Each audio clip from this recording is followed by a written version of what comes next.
putting yourself out there and with all the things that you actually value, you attract the right person. I think when we cast the wide net and we value things that don't matter as much, we lose the ability to connect with the people that we're actually meant for. I think the world's temptation is to, okay, you go through a breakup, fill the void. So now I'm going to jump on the app and I'm going to say, I'm going to go on some coffee dates and I'm just going to see what else is out there. To me, that is doing a complete disservice to the woman because you're not serious. You're not whole. You're filling a void. Like you can't, like from the place your heart is at, you can't truly love that person well, like Jesus loves that daughter. If you imagine the person that you want to be with, okay, who do you need to become in order to get there? If you are not that person right now, then my thing is like focus on the season that you're in, which is developing into that person to become that person.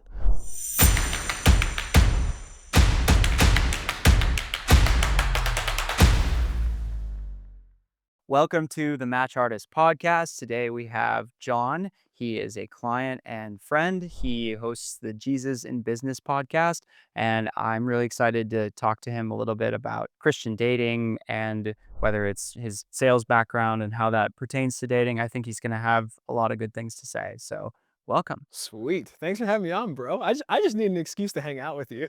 I'm like, yeah, let's do a pod. It's all good. Yeah, I think we met at I invited you to an event on like cold on Instagram and then ended up working together a little bit. You're the king of cold outreach. I don't think so.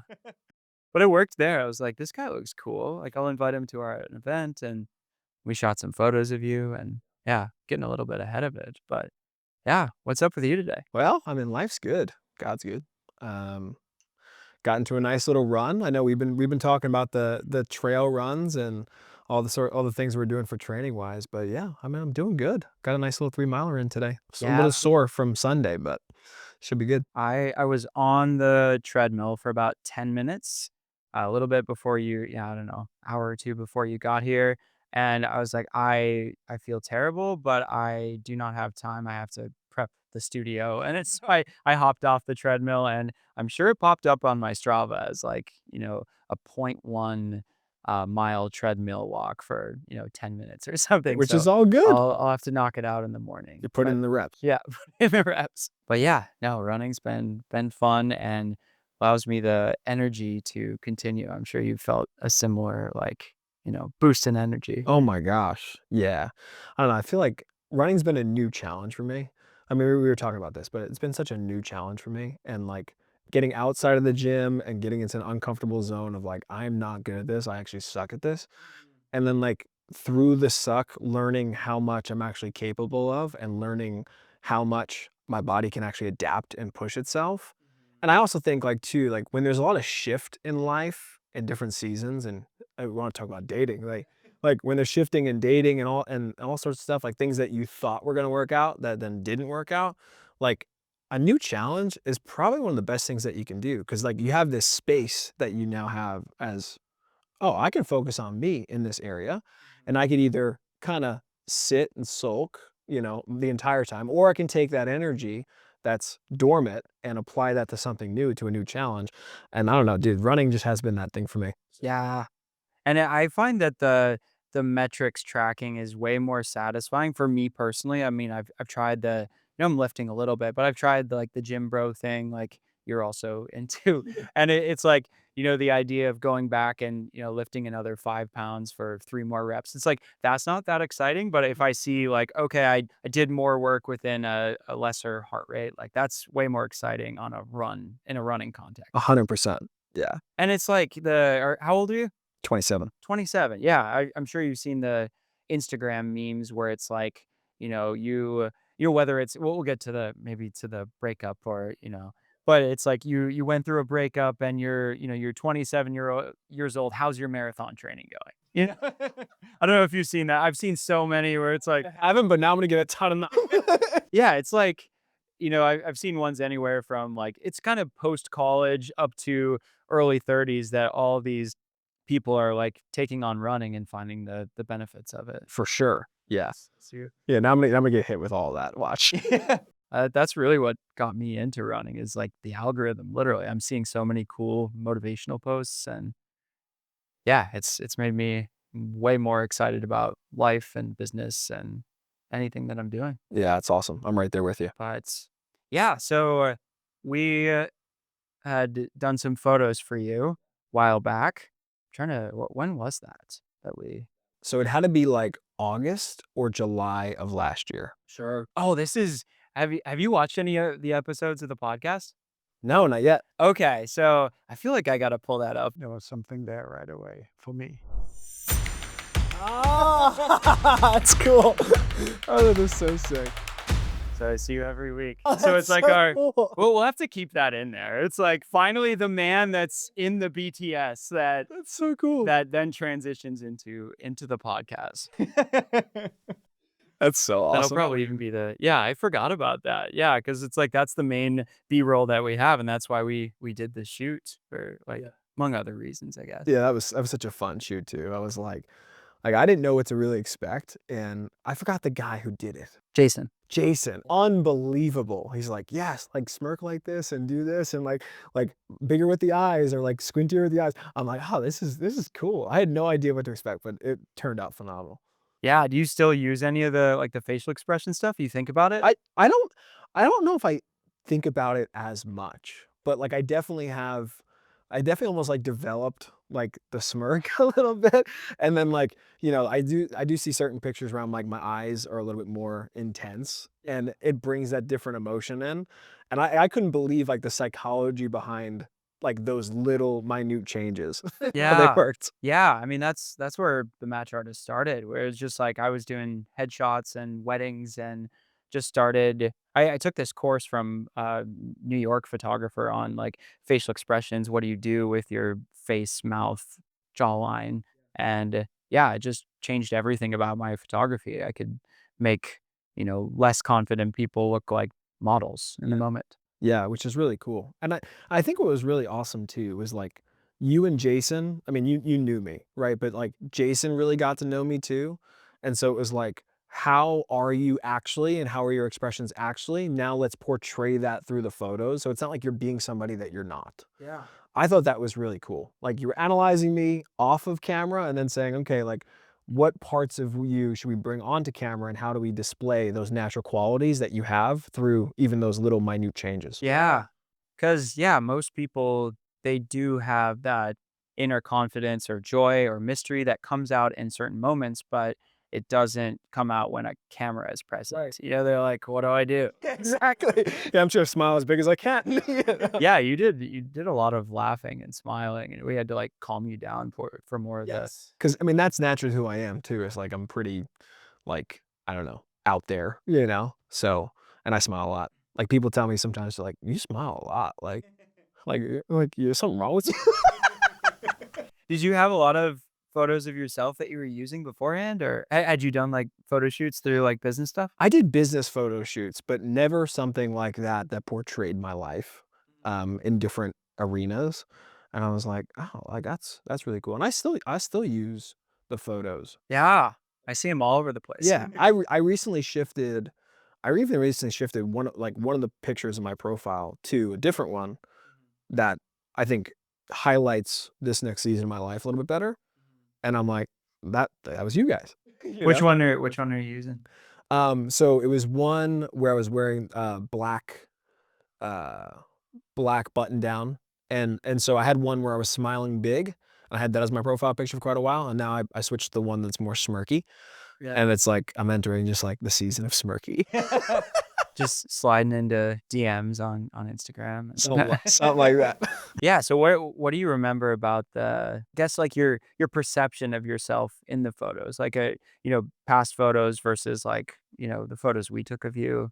Like, I know that's something people think about or, I guess just your general perception of yourself in photos. Yeah, I mean, I think that like I've done professional headshots and then business photo shoots and stuff like that, and so I've always liked how those I liked how those came out, but then I don't think that there was like as much strategy associated with like those photos, even if like the way I looked, it was kind of just like smile or do what you want or like, stand a little bit differently, but it wasn't as much like, again, just like squint your eyes a little bit different or turn your head here and look back this way. Like I Mhm. remember those little poses that we did and I'm like, "Oh, like," and the photos like really reflected them too. Like it was different than what I've ever gotten. You look great in them. Like, it was fantastic. You guys do a good job. It's easy subject to work with. Those and you brought the cutoff shirt to show everybody Yeah. tonight. Yeah. I mean, it's, well, the thing is too, is like, if we're really being honest, okay, I sweat a lot. So like I like to have additional airflow. That's right. Oh, that's funny. Um, yeah, so did you jump right into online dating after the photos? I did not. No, I mean, honestly, like I felt at that time, just like I think with a lot of different shifts in my life. So like when we did the photos, I was I was living I wasn't fully committed to Austin. And I was living in like a Airbnb midterm rental type of thing, and I was getting ready to move into my first apartment in Austin. So I basically did a year of like hopping around place to place. So like not stable, not certain on Austin, like wanted to move back to Florida or Arizona. And then, again, like late September last year, I moved into my apartment. And I finally committed to Austin, got my stuff out of Arizona, moved it out of a storage unit. Mhm. So it was a lot of like logistics. But like my belief at that point was like I wasn't in the right place to properly date. And Mhm. I felt like the Lord was just like, no, not yet. Like solidify certain foundation and certain ground.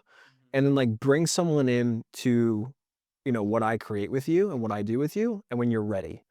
And I just felt like at that time I wasn't really ready.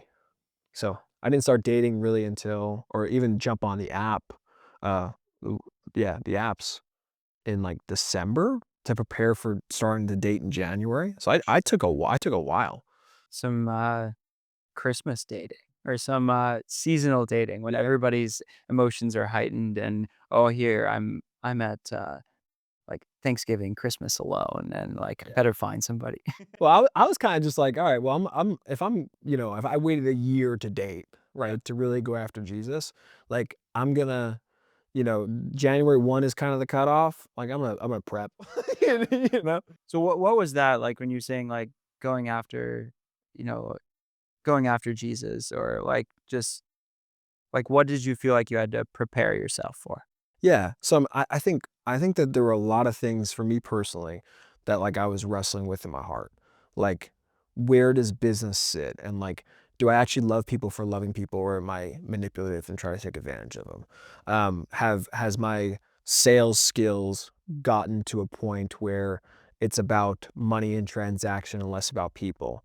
Like, do I really value friendships outside of work and outside of money? Like those are the things I think I struggle with just based off of my past. And so, me taking the time that I did to like solidify roots in Austin And you can give a little bit of a background on your story of, like, business and faith if you want to. That would probably be yeah, helpful for yeah. listeners. Yeah, so I mean, I ran a company, a sales agency and consultancy for 2.5 years at that point, and had employees and had all the things and like was making a ton of money and like things were going well, until they weren't. The girl I was dating at the time moved in with her and was running the business blew up at the same time and like very quickly that did not work out, right? And I've been a believer since 2018, but like when I got when I had the girl, when I had the car, when I had the dog, when I had the business, everything I thought that really would fulfill. And even though I was going to church on Sunday and like, jumping into a devotional every day, like there was almost like there was still me there were still parts of me that weren't fully surrendered. And there were still parts of me that still wanted to smoke weed because I'm like, you know what? Like, that's good business strategy. I'm gonna take time at night and I'm gonna like once a week and I'm gonna think about business and like smoke weed. Still parts of me that were over drinking. I don't think drinking is bad, but like I would get drunk from Yeah. Friday and Saturday with one of my ex-girlfriends, and so I think that there's still areas of my heart that were not fully surrendered to Jesus, and so like part of even me not dating at that time was like, okay, like I'm gonna figure out what business is the Lord's way, and outside of I only focus on what makes me money, and I only value friendships that make me money, right? So what does it look like to do things outside of that, out of the love of money versus money as a tool? And then like what areas in my personal life do have I not fully surrendered? And like how do I work through that over time? How do I work through pride and ego and like self, doing things by myself and like not submitting to authority or not asking people for wisdom because I thought I knew better than everybody else. And those are all places of insecurity in my heart. And so, yeah, I mean, for a minute, like I like that breakup ended. That was like September 2 years ago. And then from September to, and then we met somewhere in there, like maybe November, December or something like that. But for quite a while, I was spending a lot of time in isolation and just like praying. And I was running the business, but I was spending a lot of time by myself. And then I went on a mission trip to Africa, life changed, got back, and I took 3 weeks off of work to go on that mission trip, but got back and I just said like, "Lord, what do you want me to do next?" And it was kinda like, "All right, like, let go of the business." I'm like, "Let go of the business?" Like, so anyway, I made the hard decision of, like, letting go of all my clients and letting go of all my employees at the time because I felt like at that time, Jesus revealed that was like I was focused more on money than I was on God. And to really go to that next level and like develop in the next phase of my life, like I really needed to let that go for a period of time.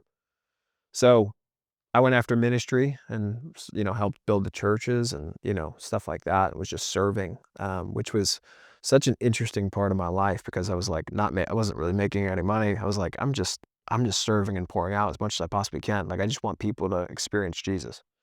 So yeah. Yeah, that's great. Oh, what a story. That must be tough to let go of the business in that moment. You're just like, "What? Like, this is what I thought I was supposed to be doing." Yeah, it was wild. It was wild. Like I knew that I was called to business. Like I knew that like business was a thing that I was uniquely um talented in. That's where more of my talents and skills were geared towards. Um and so like I was kind of like, all right, I'm putting this thing down, but I'm putting it down for now to like do heart surgery and do a heart transplant. And now, even coming back into business now, like my heart's in a complete different place. Like money has no control over me in the slightest. Greed and mammon, like there's no control over me. Yeah, which is so it's freeing. It's freeing. Like I don't operate in fear anymore or scarcity or anything like that, which just changes the way you do business entirely, Yeah. you know? Yeah, you don't need it. So you're yeah, which I'm sure applies to dating as well. Yeah, when you don't need it, like, that's when you get it, yeah. So when did you hit the point where you were you thought that of course, as, believers, we never truly arrive, right? But it's like you got to a point where you're like, "Okay, you had conquered these, money has no control." You've done the heart surgery where you're like, "Okay, I think I can date now." Like when was that point? Yeah, like, what made you feel like you had arrived there to where, like, "Okay, like, God wants me to date now?" Yeah, well, I started working again, and the way I was working was not like the past. Like, it wasn't obsessively like, "I need to make as much money as I can." Right, I don't think it's bad to make as much money as you can. Like, the way I went after it and the hours I put into it, like, it had like, nothing else had room, right? So, I realized when I started working again, I was like, "Oh, like, that's not the case." Like, actually, I'm in, just a better place because it was kind of like a part-time thing to start. And then I sought a lot of wisdom from, like, people, mentors that were in my life, and I just said, like, you know, "I feel like it's might be time to start dating soon," like, looking for a wife, you know? Like, looking for a wife. If any ladies are listening out there. And so, yeah, one mentor was like, "Hey, maybe it's good to wait until January just so the holidays, Thanksgiving and Christmas are done." I'm like, "Okay, that seems fair." And so we marked that date and, that was around the time, but we had a couple of different conversations that before we finally committed to that date, and I was like, "All right, cool," you know? And so, I think a big thing for me is, like, asking people that love and care about you and that can see your blind spots, like, what you like, almost like, "Hey, I'm feeling this. Like, I'm feeling like I might start doing this or go in this direction, might start looking for my wife, might start dating, you know, do you think it's the right time? Even friendships and brothers, like, I think that's a good thing to do, you know? I have a couple homies where I'm like, I'll ask straight up, be like, "What do you think about this?" Yeah. And they'll shoot me I'm like, "Shoot me straight, like, I want it." Like, they shoot it. And I'm like, "Okay, it's not what I wanted to hear, but that gives me clarity, like, because you can see things that I can't see." Yeah. And I think that's admirable too, of something just as common as dating, and that you would seek out advice of people that you respect to even say, like, is this the right time that I should be dating? When most people just like, they're not asking their friends if they should go out on a date, Yeah, like I think dating like, my honest perspective is I think dating has become so common and so casual, where it's almost like and I've been here, right? So, like, I'm not judging or anything like that. I'm just making a statement after, like, kind of what I've gathered now. It's just like, it's not about the numbers, right? Like, my background's in sales. We think of numbers. We think, "Okay, how many leads? How many conversations? What's the close rate?" You know? the funnel. What's the funnel? Like, and now I look at things just so differently. I'm like, "No, I'm looking for one person for my entire life." Okay. If I'm looking for one person my entire life, I'm gonna be super selective in, like, even who I choose to ask out on a date. And I'm gonna be really slow also, because I don't need this, right? I don't need a relationship. I'm whole right now, right, in every single way. And I want somebody to be an addition to. And if I believe that somebody, for whatever reason, like, doesn't fit because they're just not there with Jesus or they're not at the same sanctified level from a yoking perspective, like, I'm not even gonna entertain it, like, in the slightest. So, because I don't need it, you know? Yeah. So what do you see as are you like within the Christian perspective more of like the courtship, or how do you see like Christian dating? Yeah. I think we gotta measure what season that we're in, right? So, like, okay, so the season that I was in at that point before I started dating was like, I'm gonna work on, these things in my life, right? I'm really gonna, like, develop in this area, and, like, my loving and my service and, just serving in the church and discipleship of other people and all those sorts of things. I'm gonna focus on those things because that makes me a better man just in general, right? Like, almost like I hate to say it this way, but it's almost like increasing the asset. Like, where you put your time and attention is either increasing the value of the asset or decreasing the value of the asset, you know? And so, like, those areas was increasing the value of who I wanted to be and who I wanted to attract, right? So that was that season. And then when I started dating, right, it was kind of like, okay, now I'm going to take what I've learned in those moments of that last season, and now I'm gonna take, okay, like, now I know how to love without condition, like how the Bible talks about loving. Like, love is patient, love is kind, love does not envy, love does not boast, right? Love is not self-seeking. I'm gonna love like that.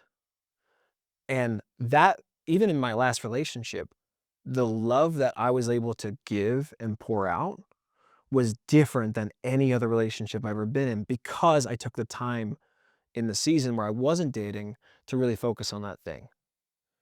Right, so it's like if you imagine the person that you wanna be with, okay, who do you need to become in order to get there?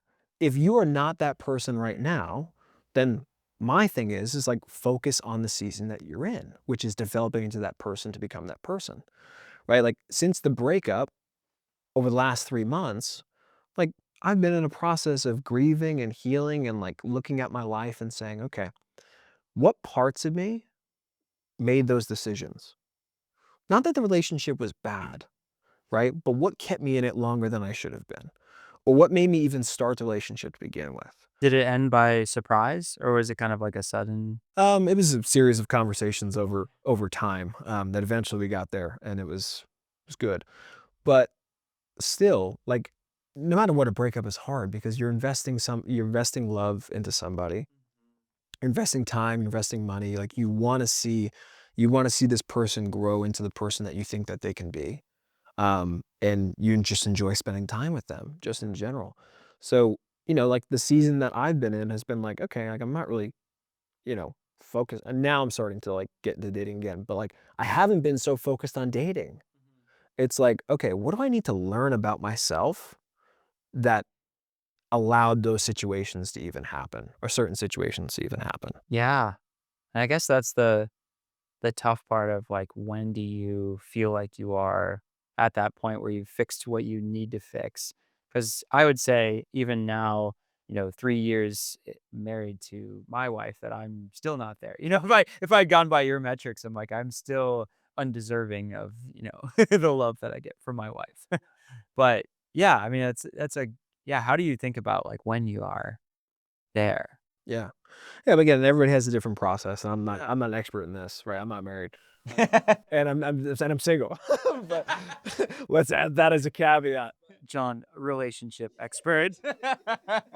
I'll redo the intro. Yeah, please do, No, you got a lot of good stuff, though. This is and the caveat. So I think the world's temptation is to, okay, you go through a breakup, fill the void. So now I'm gonna jump on the app and the apps, and I'm gonna say, I'm gonna go on some coffee dates, and I'm just gonna see what else is out there. To me, that is doing a complete disservice to the woman, because you're not serious. You're not whole. You're filling a void. Like, you can't, like, from the place your heart is at, you can't truly love that person well, like Jesus loves that daughter, right? So when I look at taking somebody on a date, I'm thinking to myself, this is a daughter of God, and in a way, this is my sister in Christ until there's a covenant. And so I have to treat her and respect her in all the ways that my father would want me to treat her, right? And so if I'm making decisions out of my flesh, which is, I'm gonna jump on the app and fill the void, wrong, in my opinion, right? Because you, like, hurt people. And I think that's why sometimes the apps get a bad rap, is because, like, people just aren't ready and they're looking to fill a void, and they're like, oh, I'm gonna expand outside of my social circle, out of my friend circle, and be like, I'm just gonna, this person's good looking. Let's roll the dice. And I don't think that we truly have the healing, uh, uh, and the ability to heal well if we distract ourselves with the wrong things. So, like, again, even this time around, instead of spending all of this time, like, even the time doing my podcast, even the time dating, even the time spending more time with friends, you know what I did instead? Like, probably what is pretty contrary is, I spent more time by myself and more time in prayer and more time journaling and more time reading. And, like, those moments, like, they're not flashy, they're not Instagram worthy, right? It actually looks like, okay, you paused your podcast for a second, probably, wait, what's going on there, right? You're not spending as much time with friends, you're maybe isolating a little bit. I made sure I didn't isolate too much, but I needed to process my emotions because they were everywhere. And so now, like, I know, if I measure my journal entries from those first days going through the breakup, and then the first month of going through the breakup versus my journal entries now, like, I'm a different person, Yeah. and I'm healed from those certain spots, and I could see that. And so now I know my heart's open and ready, and I can emotionally commit to somebody if it's the right person. Yeah, that's deep. So when you're praying for this, for, other people out there, that it's like, it's for unbelievers and even, believers, it might seem a little magical, or, it's just like, what are you waiting for? It's like you're spending time in prayer, but I guess that it does eventually, you just kind of do, you just like, you're meditating on it enough that you've processed, and maybe you can fill in the gaps. Yeah, well, I think prayer reveals the condition of your heart, right? So, for example, like, just being super vulnerable, because, like, like, 'cause why not? Because why not? But, like, when you first, and no matter, like, to me, like, my heart, I know that I love a lot in relationships. And so whether I've dated somebody for a month or, years, I know, for some reason, I know that I need to grieve that thing. And so I can feel the first couple of days after this breakup that, okay, like, I'm bleeding with emotion.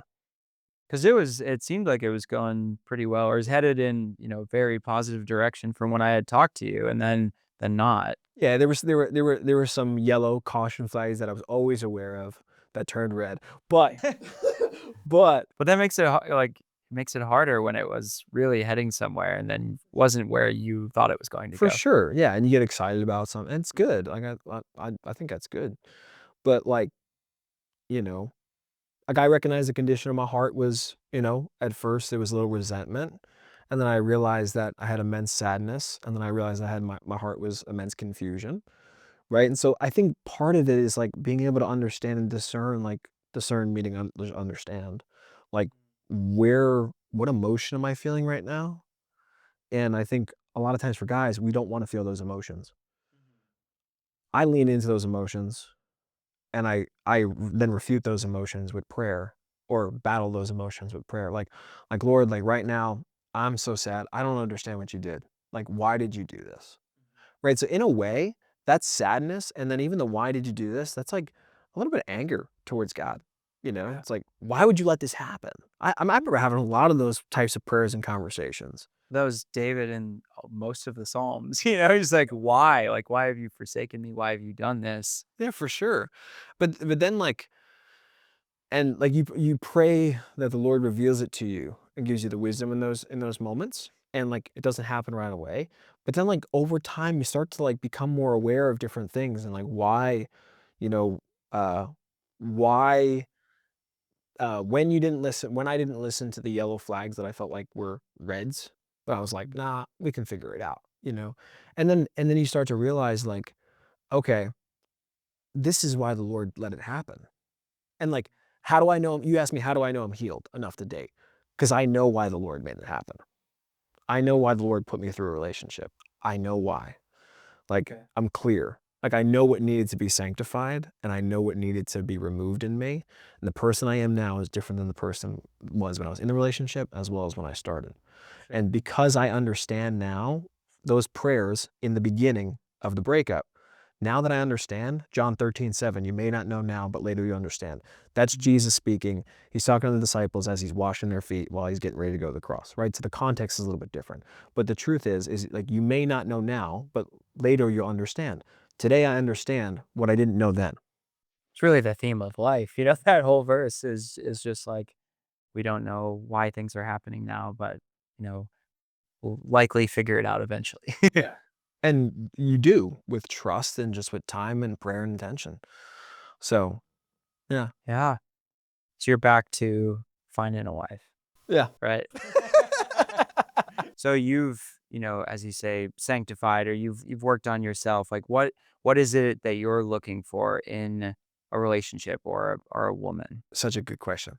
So I think that, and I'm just spitballing here, but I think it's multifaceted. And I think what I look at and what I observe, like I have tons of friends, right, that are girls. And I'm like, I look at somebody and I'm like, that quality right there. What is that? And I think about that for a little bit. And then I get it. I'm like, oh, like she's really nurturing. I'm like, that's what I really love about her. And I'll take that quality and I'll be like, okay, my dream wife has, my wife has a nurturing quality because I really like that because of this reason. And so I think, um, yeah, so I think nurturing in the way of like has the ability to foresee different events that I might need care or kids might need care. I think that's a very valuable thing to kind of scope out just in general. I think somebody that's a homemaker, right? Somebody that like really makes just a house that I can buy or rent or whatever and turn it into just like a sanctuary of peace. Buying plants Yeah, and buying plants. doing more than crock pots. Yeah, totally. Um, but yeah, and somebody that's like very generous, like I think there's certain qualities and things that I've seen in other people that I'm like, if you think of somebody's gifts, for their birthday, I really value that. If we're going to a party, if you think of like, okay, what should we bring that is unique, right? Like specific to like that person's really good at, I value that like crazy. I also value somebody that's very extroverted, right? And doesn't like, um, need to be so close all the time.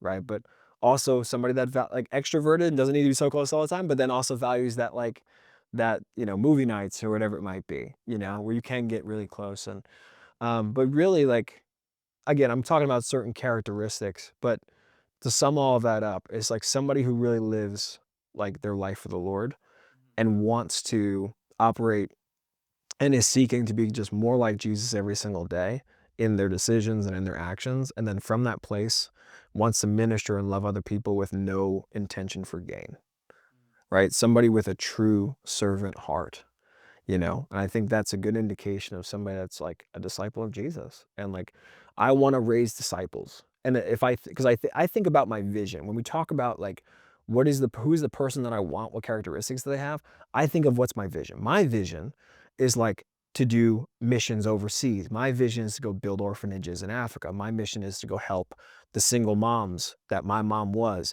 that have the boys that don't have fathers, right? My mission is to like, podcast and to speak on stages. And I want to do that with a wife. And so like all of those things wrapped up into it, that matters. Okay, now what is required in order to do that? Well, the woman needs to be confident, right? She needs to be able to step on stage. She needs to be when has to have a heart for all these different, missions and things that ultimately the Lord has put on my heart, and also probably on her heart to go do ministry out of. And then that also requires like I'm gonna have to work, and I want to work, and provide for the family.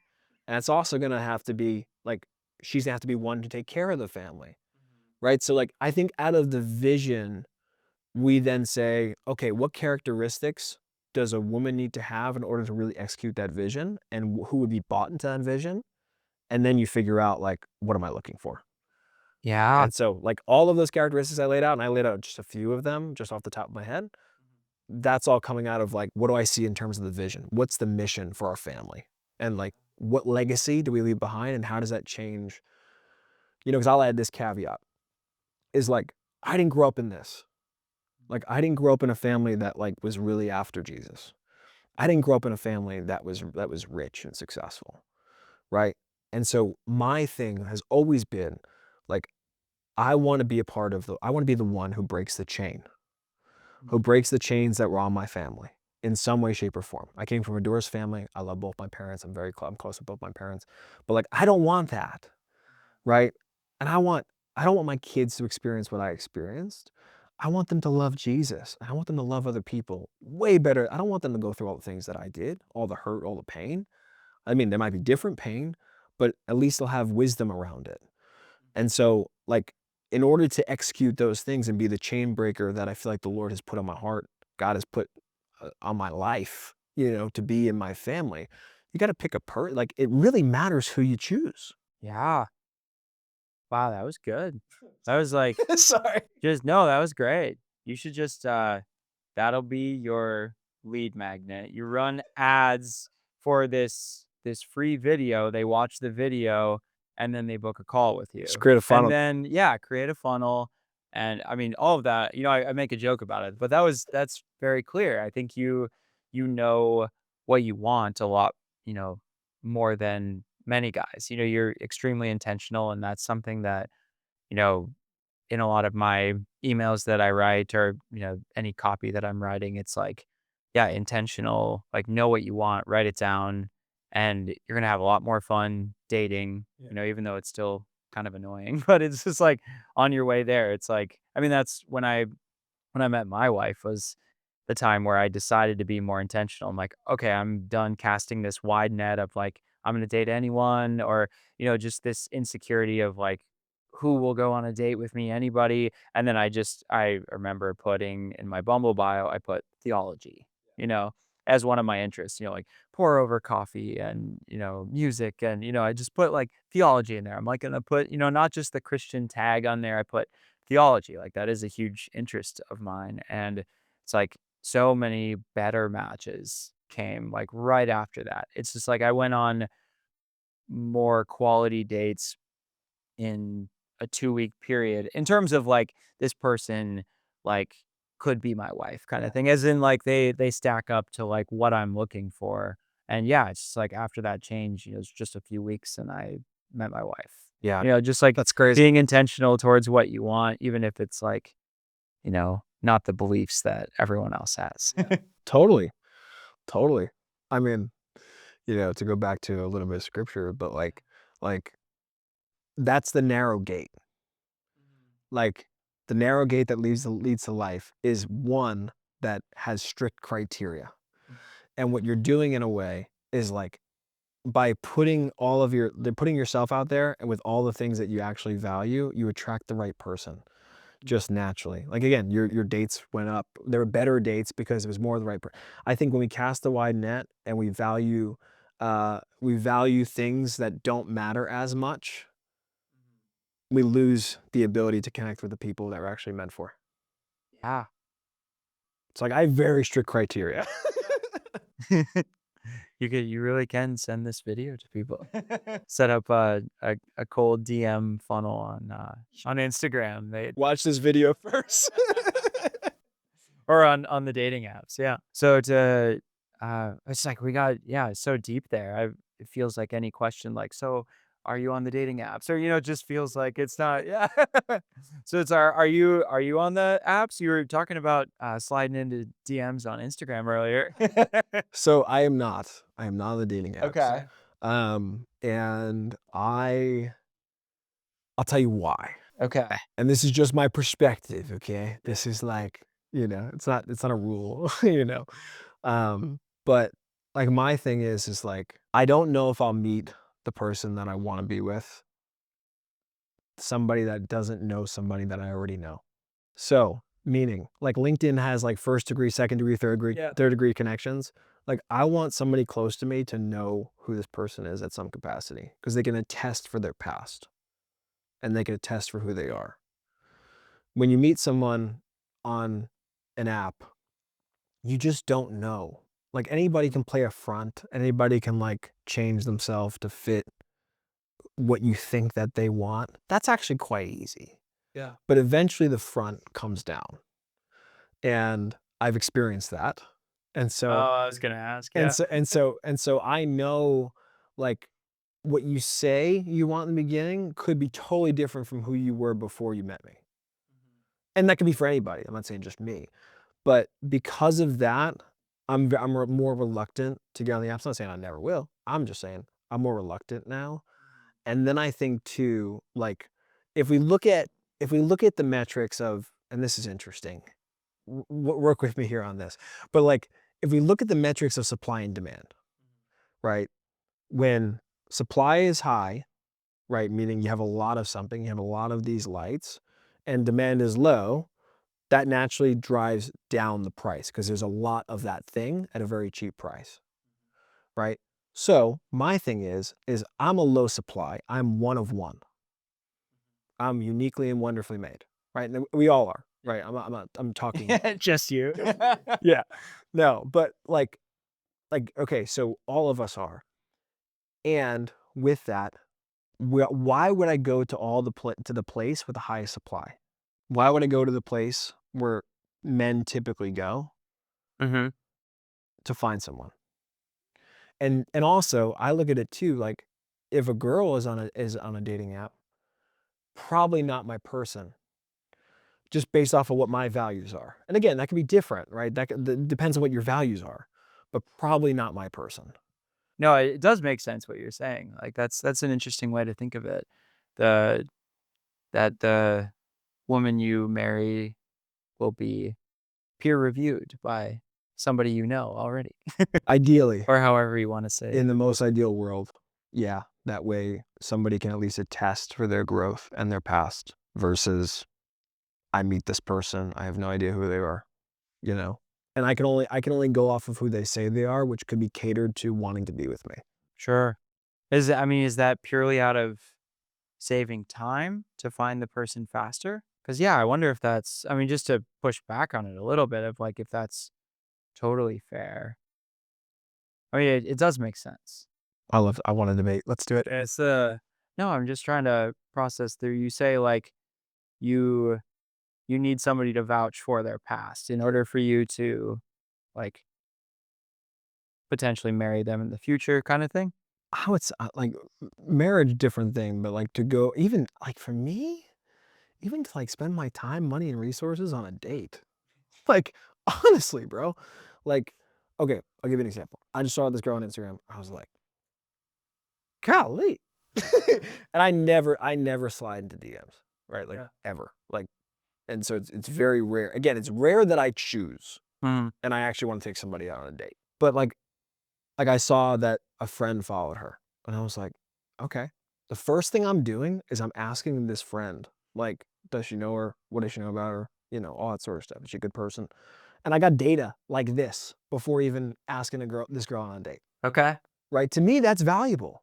Oh, it is. It's very valuable.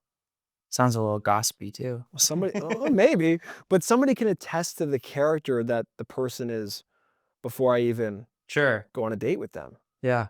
You know, That makes sense. to me, it's all about character, All about character. and you can find character on a dating app for sure. Like I like my odds better with some sort of mutual connection. Yeah. And I'm not, for this podcast, I'm not trying to push you like dating apps are the only way, like my company, it's like, it's not like that. It's an interesting way of thinking about it. I mean, I feel like that is some of the fun is like going in there. I mean, about dating apps is like you go in there and you're kind of your own little sleuth and you're figuring it out for yourself. And, you know, sure you could like reverse image search, try to find them out online. And, it's like in a way that is maybe some of the fun of it. But I mean, you're very intentional. You're ready. Did you ever find though, like on dates or even, working with a lot of guys, did you ever find that like if you really liked a girl, that you would almost change parts of yourself and kind of be a chameleon Oh yeah. to attract that person? Yeah.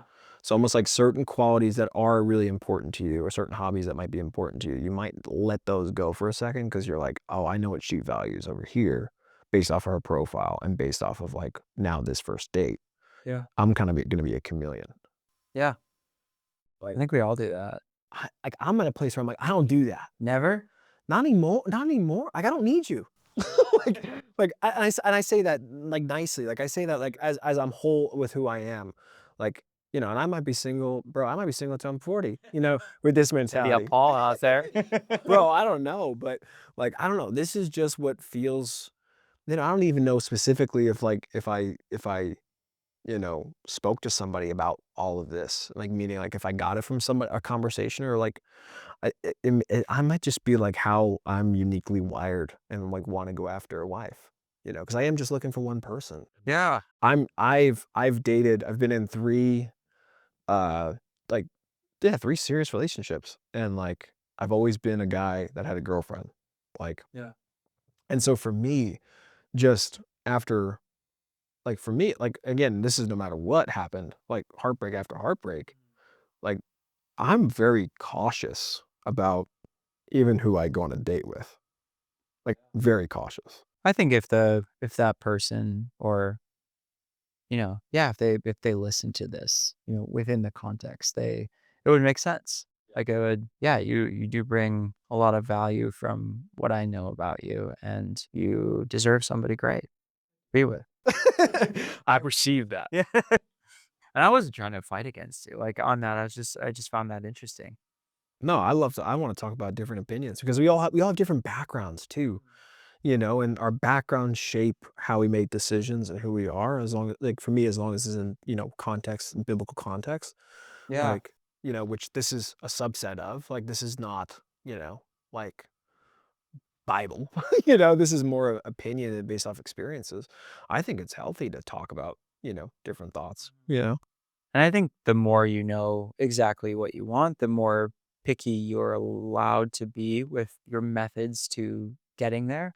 I've had a lot of conversations with the guys we've worked with where it's like, you know, what are you looking for? It's like somebody who's nice, or it's just like, and it's like that's fine. It's like that's where they're at, and I do want guys to be more intentional. Where it's like, no, like what are you looking for? Like you can find that person that's exactly or pretty close to like there's a lot of people out there. You can be picky about what you're looking for beyond just like somebody that's nice or somebody that will, be kind to me, or, you know? Yeah. Yeah, I mean, I get it. Bro, like, my threshold for choosing was very low. Like, my what I valued, I'd be like, "Oh, yeah, somebody that's nice and kind," and, what it came down to is, like, I wasn't confident in myself. I wasn't confident in what I believed in. I wasn't confident in what I stood for. And that caused me to, like, play small. And the playing small was birthed out of my childhood, like, not feeling loved and accepted for who I actually was, right, versus what I can do and perform to do. And so, for that reason, I played small in relationships early on because 'cause I'm like, "I just want somebody that loves me." Like, that was my only criteria. Like, you just have to love me. Yeah. Right, right. So, I think a lot of it is just probably what you do with guys too, and it's just like the personal development side of like, no, stand for things. And women are attracted to good men that stand for things Yeah. and like know what they want exactly to a T. Yeah, I think we've seen that in culture and media even more in the past few years. It's like kind of went through the cancel culture to a certain degree, actually to a significant degree. Mm. And then it just kind of opened up to more like, yeah, people that put their foot down. It's like, hey, I believe this about that. And it's like people started to respect them. Yeah, that's a good point. So you're actively seeking, but you're not on the dating apps. What is your strategy?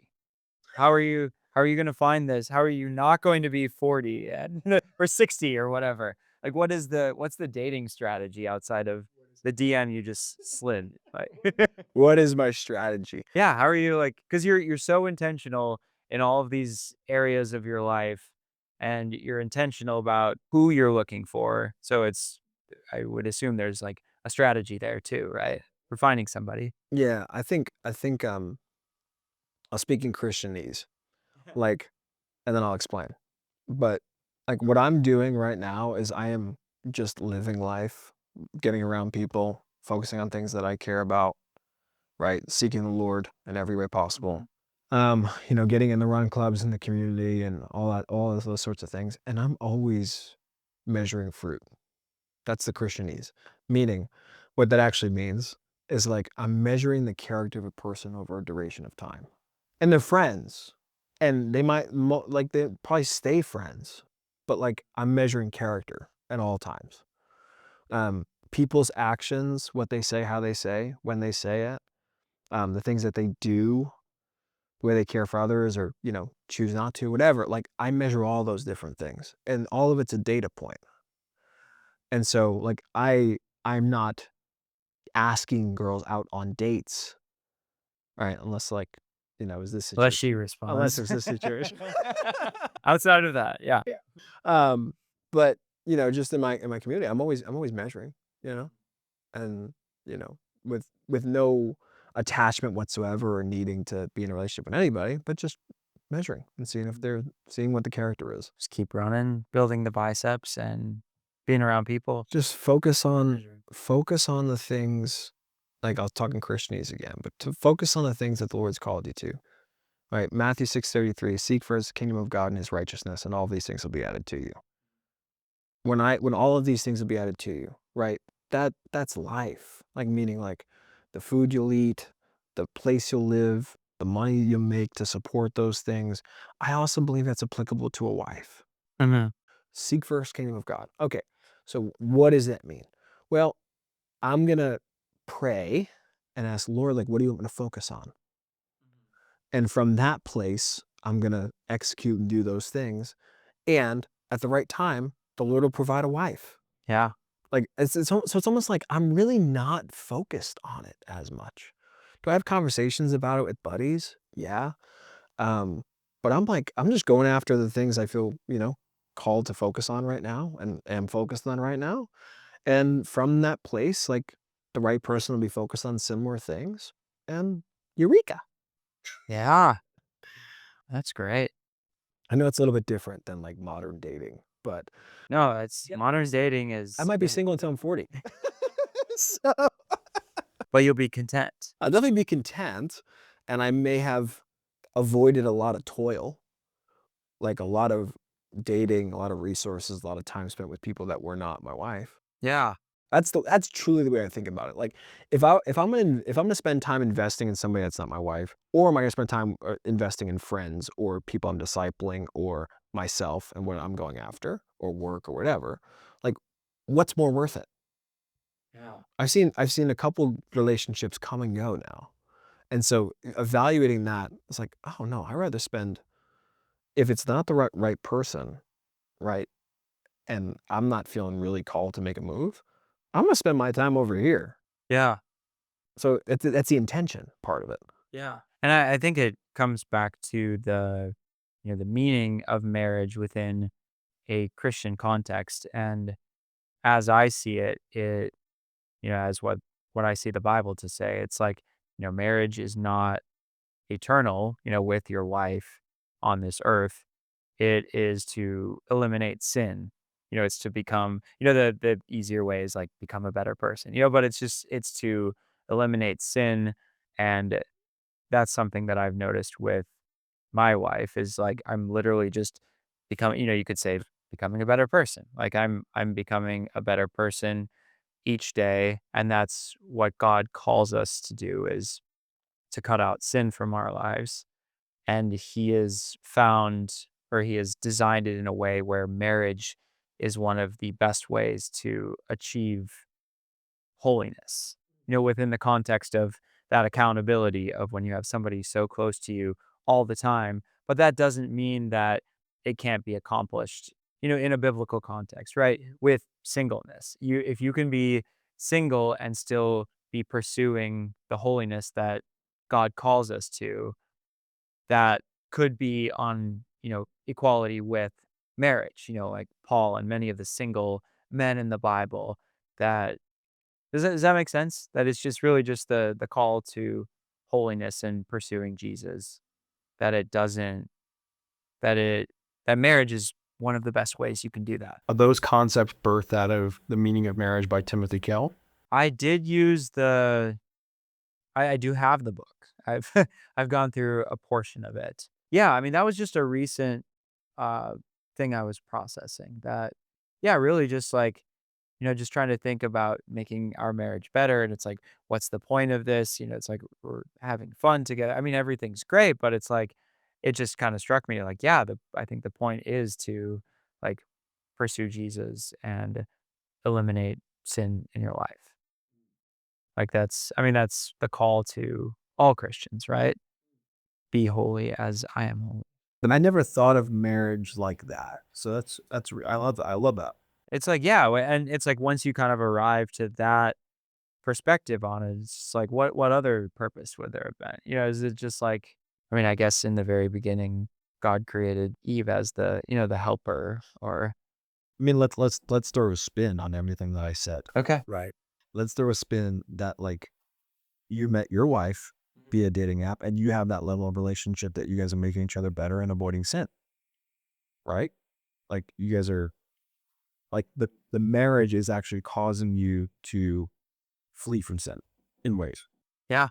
So that's where like I think just even reflecting on that data point is like that's where it's like it's between you and God what you decide to do, right? Mhm. Like, because clearly that worked Yeah. really well. Yeah. And everybody's different with this. Some people like I shaped up in a lot of areas because I don't always do things for the right reasons, but I was like, I really like this gal. I don't want to lose this. I have to change some of my behaviors. And yeah, and I still do. I mean, the behaviors are less severe now, I guess, but it's more of like getting better with picking up laundry and it's I mean, I have more problems than that for sure. But not like I used to. It was back when I was, drinking heavily and, all the other things where I kinda like I saw who she was and I'm like, "I this is, she is what I want." And, it's better than the other ways I was spending my time. So, yeah, I mean, if you can if you can become a better person in singleness, like many people do, like I may have been able to do, but I know that God brought her into my life, for many reasons, but that being one of them to reach my potential, which I'm still on my way to, I think. But, we're just helping each other reach our potential in life and business and pursuit of God. I love it. That's good. Yeah. That's good. That's really good. That's why I love doing podcasts. Is like you really think about what the other person's saying, and like you have time to process it and like really sit with it. Yeah. And it takes me a bit to kind of like really, I haven't been doing it that long. And so it takes me a bit to get into it and no judgment, but sometimes the guests and I are having a few drinks. And so I'm like, can I, can I get into the groove where there are not cameras in this room on a half a glass of wine? I think I got there, but it just took a little bit longer. Like I was always the background guy. Like I'm gonna You're good at it. But I was always like, I'm gonna help build your company from like behind the scenes. Like that's what my skill set was. And then I felt like, different opportunities started to come up for like speaking and stuff. Like I was like, I had such fear of public speaking, bro, Yeah. and fear of being on camera. And like would overanalyze myself and why did I say this way and I didn't blink at that. And I was really tough on myself, like on myself, um, because of an experience I had in ninth grade where like was so unprepared for like a school presentation. And my English teacher, Miss Dente, was like, all right, John, you're up first. Because I skipped school of all week because I was like super depressed and suicidal. But like, yeah. And she called me up and I was like, how do you know what to say right now? I was so embarrassed. And from that moment on, I hate public speaking. And so I had a lot of work to do to like even be, I don't know, to even speak on camera or speak in front of people or whatever. Wow. It still takes a little bit of effort in certain areas, but Wow. a lot of prayer. Oh, yeah, overcome a lot.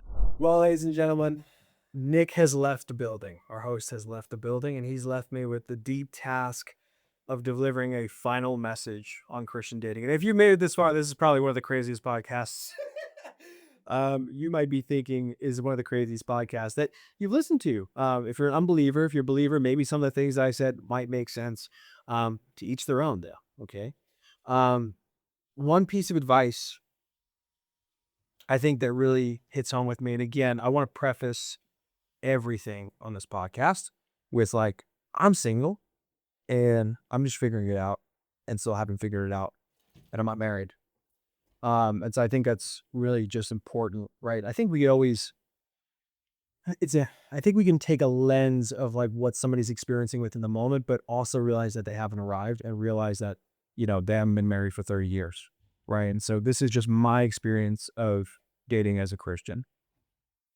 I think my heart always goes out to men just in general because I'm a man. uh, but if you're a man, you probably want to have kids at some point. And if the Lord blesses you with a daughter, you probably within that moment of birth and then raising that daughter and then raising her through grade school, middle school, high school, eventually she'll go out with a guy. And eventually she might also find love after college or wherever it might be. And eventually she'll get married. And the question that I would have for you and perspective and advice would be, is what kind of man would you want your daughter to be with? And who do you need to become to be more like that man? Because what that triggers is a natural instinct. You want your you want your daughter to be with the best possible guy possible. And you even want her to be with a better man than you were and you are sometimes, right? Almost like you hold a higher standard for your kids. And so who do you need to become in order to even like make yourself better to attract the godly wife that you're really after? And I think that in the world of consumption and capitalism and dopamine with Instagram shorts and all the different things, I think we're focused on what's the next thing that feels good. And we've gotten afraid of the monotony of doing the hard work and spending the time in our emotions and spending time working on ourselves without the potential payoff or without that immediate payoff. This is what I will say. The longer that you can delay, my opinion, the longer that you can delay the payoff and do the hard work that is required, the better that payoff actually is. Me making a decision on my wife 5 years ago would not be as good of a payoff as me making the decision on my wife today. And it will be better if it is another 3 years, right? I'm not saying I want to wait. It's not what I'm getting at. I'm saying that what do you need to focus on and who do you need to become to attract the woman that you are called to be with? And then I think as well is I think a lot of, for us as men that are dating and taking girls on dates and pursuing, maybe you have a girlfriend or whatever it might be. Maybe you want one, right? But you're pursuing. I think the thing that comes to mind is as a world, if we look at macro, if we look at just trends over the course of society, this is some of the stuff I think about, kind of weird. But if you look at trends over the course of society, some of the biggest problems amongst families that lead to the highest divorce rates typically is like a lot of women, a lot of girls that you might date might have father issues or parent issues of some sort. And that's not your problem. But I think that how we choose to date as men and how we choose to represent Christ determines if and how they heal those areas in themselves, which ultimately leads to a better world at a macro. And so think bigger than yourself is really my advice. And what type of legacy do you want to leave behind and what type of impact you want to make, whether you go on one date with a person or if this person becomes your girlfriend or your wife. That is my advice. And that's just from my perspective with very limited data points, a single guy, 27 years old, not married. I'll be very clear about that. Good luck to you. Well, this was another fun episode of the Match Artist podcast. Thanks for listening. If you want to give us a subscribe, if you want to see more of these, drop some questions below. We'd love to ask future guests. And yeah, this was some good advice from John. Hopefully you enjoyed it. So we'll see you next time.